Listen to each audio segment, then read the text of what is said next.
Everybody, Claire Puckman put together the whole drama.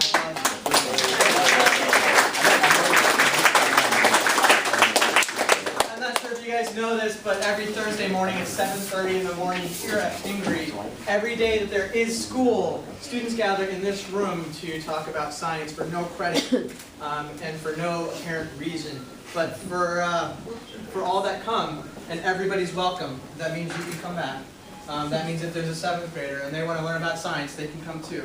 For anybody that wants to come, at 7:30 on Thursdays, there's access to real science. I'm going to give you an example of a presentation today. Claire did not put me through this presentation. She did not train me for this. I just want to point that out. When I screw up, it's not my fault. She generally trains everybody. It's about a month-long process, but it's an amazing thing. She can take a person, her team, can take a person who knows very little about science, walk them through a process, and get them up here talking about science. My science mentor always told me to start with gratitude, and so that's where I'm going to start. But the number of people I have to thank are too many. The number of students, the number of faculty, the number of just the support we got to run a program like this, it involves so many hours and so many people that all I can say is that somehow we're going to pay it forward, and that's really the only way I can pay back anything that we have here. So that's basically our promise. The talk I'm going to give, well, we'll start here. You guys know David Maxwell. David Maxwell, say hi. Howdy. David Maxwell has interesting phenomena at his house. They're called two little children, Libby and Katie, and I am Uncle Luke. And what I like to do is, as Uncle Luke, take large amounts of sugar over to his house, feed it to the children, and then promptly leave. I love going over to his house because you never ever know what those two kids are going to be doing. And this is a true story, but one day I walked in and Libby was sitting at the table playing with some toys. I think she was about 3 at the time, and she was completely covered in oil. Not like a small grease spot, but I mean head to toe, completely soaked in oil. So at that point, when I saw that, I had two options. What I could have done was say, hey, Dave, your daughter's soaked in oil, go wash her off. Or I could sit down, crack up, and have a conversation with the girl. So you know which one I choose. So I walk up to her and I say, Libby, you know, are you covered in oil? And she looks up at me, stops playing, yes, looks down, starts playing again. Nothing's wrong, right? And I said, Libby, why are you covered in oil?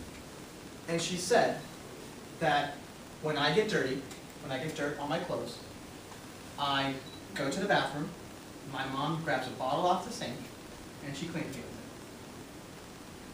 it. And that's what she did. It just happens the bottle she grabbed wasn't soap, and it was oil.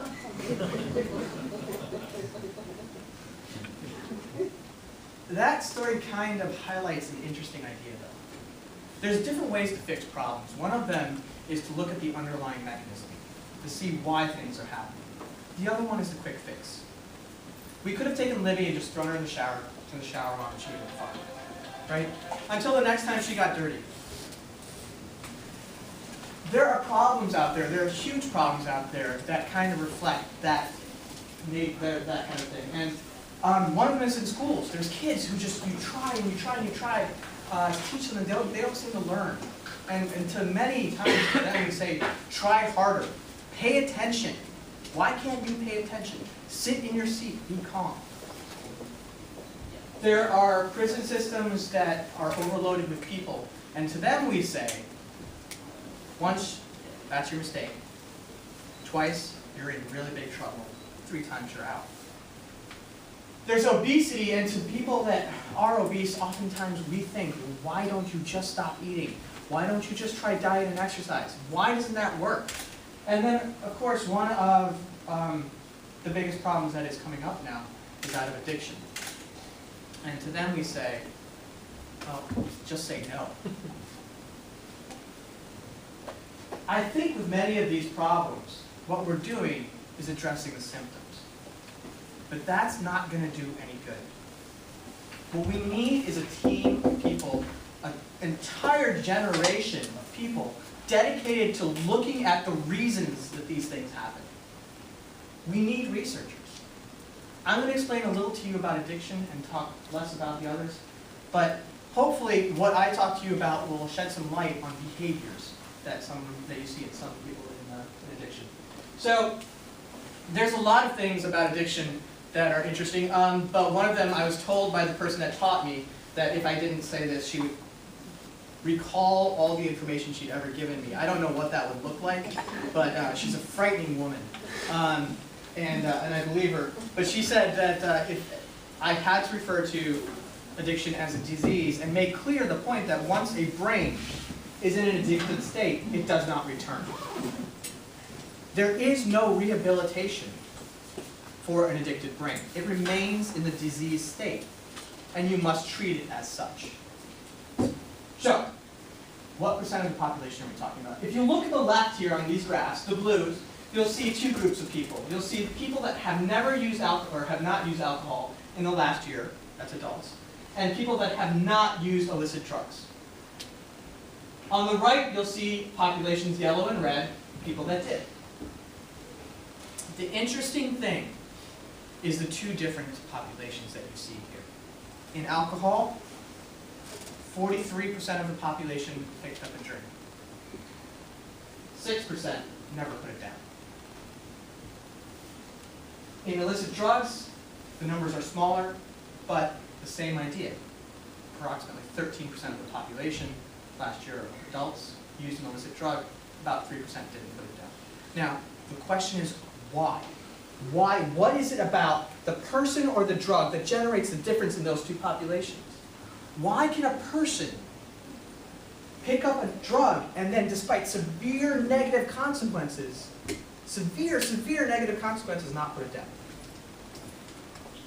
Well, in order to understand any of this, you have to understand the concept of a high. So I think one misconception when it comes to addiction is that people are chasing a high. And I think that's probably true in the beginning. So what is a high? Well, a high is the release of a small chemical in part of your brain. If you guys will all humor me, take two fingers and go like this. All right. Go ahead and put one right in your center of your brain, and then scoot it just over, about a centimeter. Take the other one, put it right above your ear, and where those two fingers intersect, or where those two lines intersect, is a part of your brain called the nucleus accumbens. It's a tiny, tiny part of your brain, but it's responsible for reward. And anything that causes reward, you will want to do again. It is the primary drive in sex, in the, when you seek water, when you seek food, and it is the one thing that is stimulated by all drugs of addiction, currently heroin, alcohol, or sorry, opiates, alcohol, and cocaine. Now, research involves a lot of animals, and a lot of animals getting high, and I want to show you what that looks like. So there's two populations of animals here. For those of you that aren't good at graphs, don't worry, I'm going to walk you through it. Okay, so there's a group of rats who are given meth for an hour a day, for several days.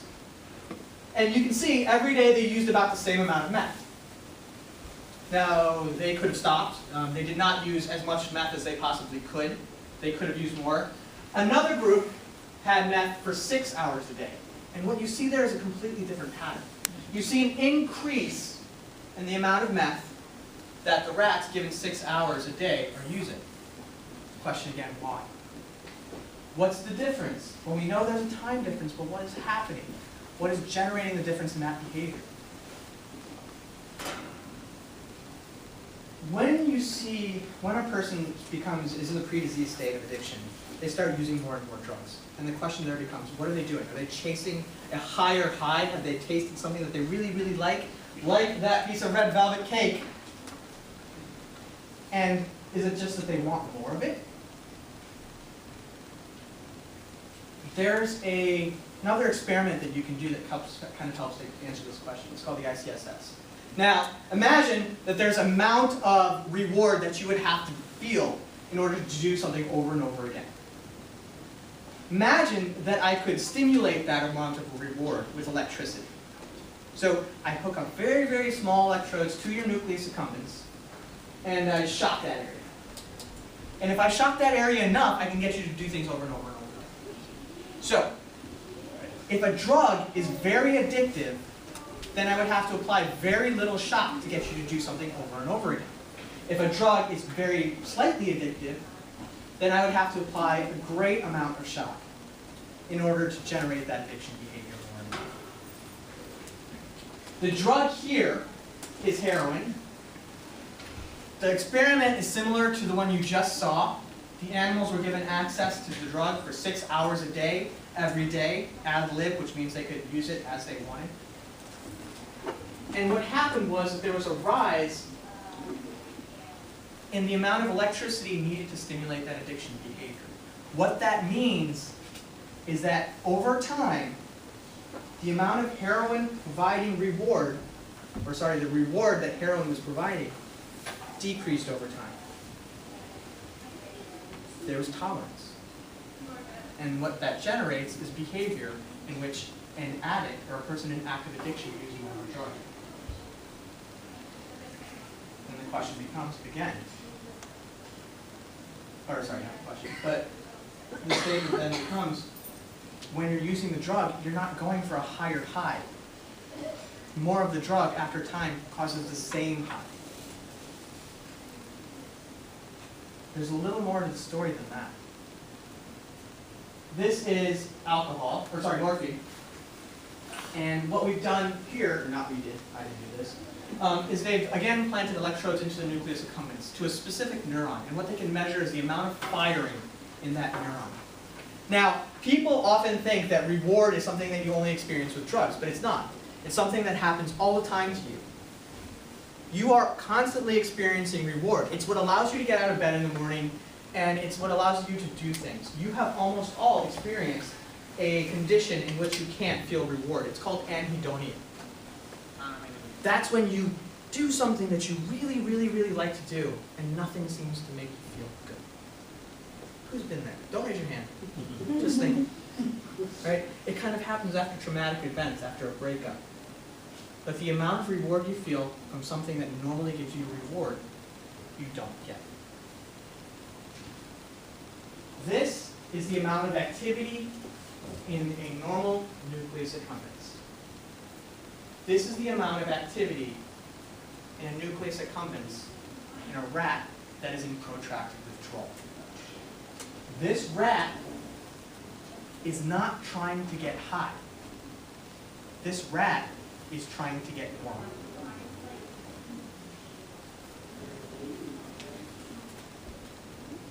I don't know if you like my graphics or high is happy.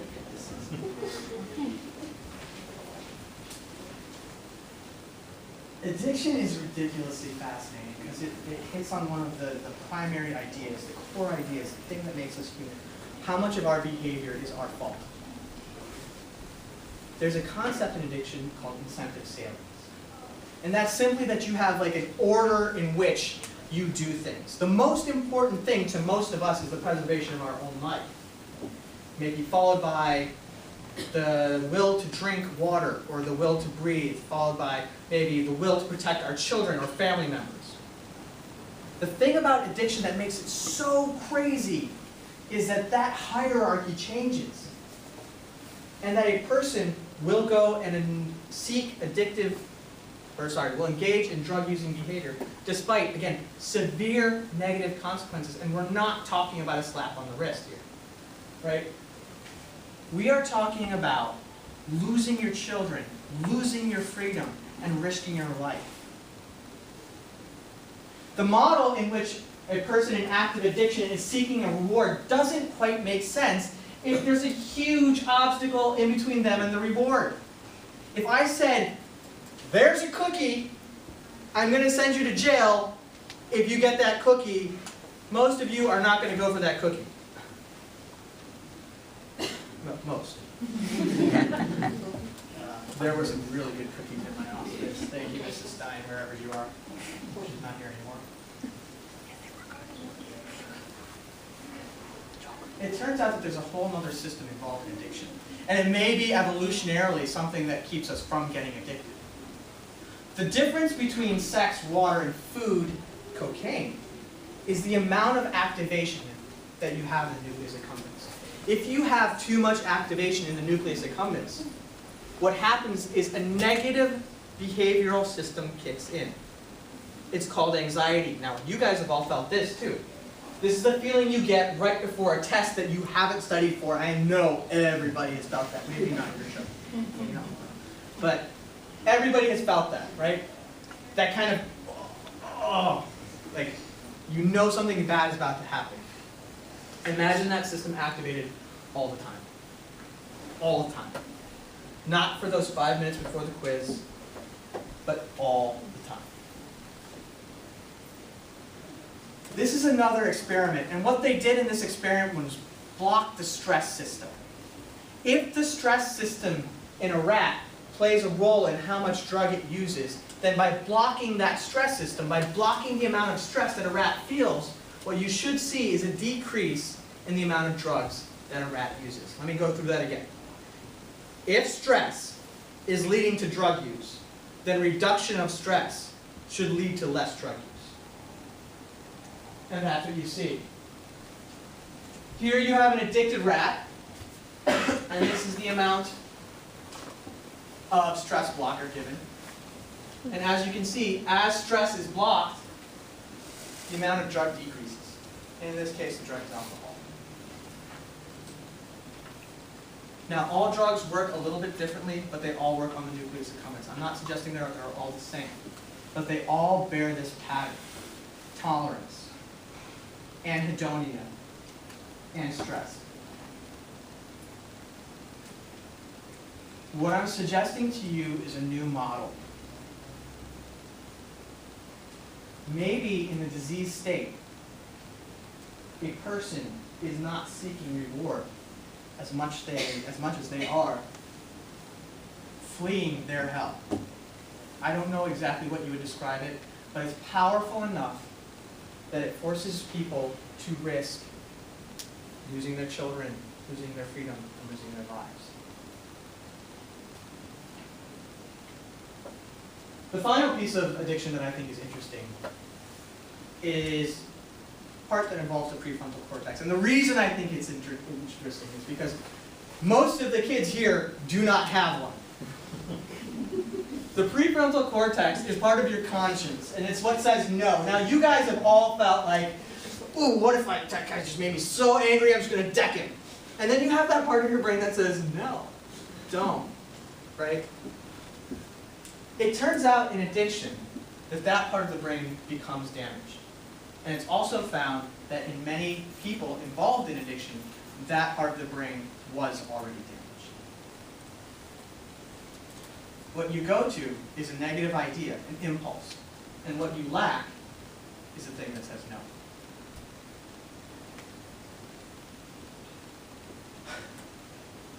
I want you to know what you're supporting here.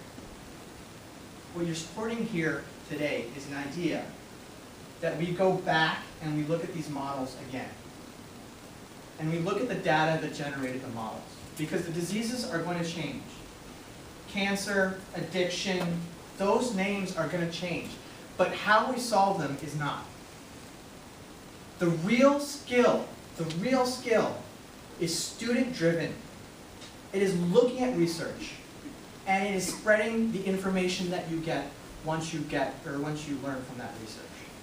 And that's what we're trying to do here. That's my talk. Thank you very much.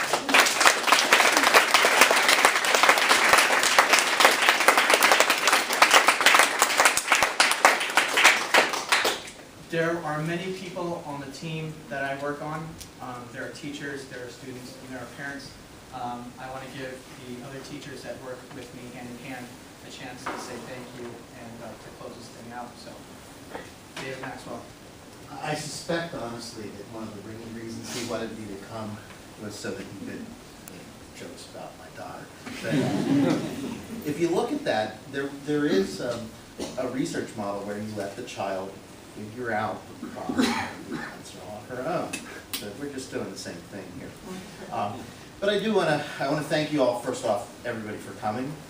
I would like to thank the students in particular. You guys put a lot of work into all this stuff, and this is something really to be proud of. Thanks to the parents for creating such wonderful children. And please, any advice you can give me, I'm willing to take. I've already said that I know to Laura's parents. Let's see, who else? The administration for giving us the support and the freedom to actually be creative and do stuff like this. Obviously, donors, people who've supplied us with the resources and the funding to do that, the board, and then I think finally my colleagues, my amazing colleagues who put this thing all together without Jeff and Morgan and Tony, we couldn't accomplish this. So thank you all very much.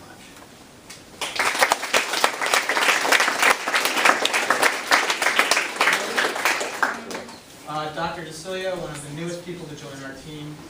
Unfortunately, she has to work with us. So thank you all for being here. I mean, I really just second everything that Mr. Maxwell had to say here today in terms of acknowledgments and thank you. This is a great place. This is my second year here. It's a great place to work. One of the reasons I came here was this research program, these kids, and all of you guys. So this has really been an incredible experience that I didn't think I could ever have in a high school environment, to be able to do real science. So thank you again all for being here.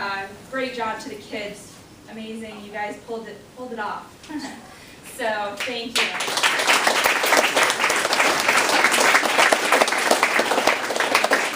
And I hope you were all able to learn something new that you maybe didn't know before and get a chance to really see what we do here on a daily basis. So that's pretty much it. Thanks.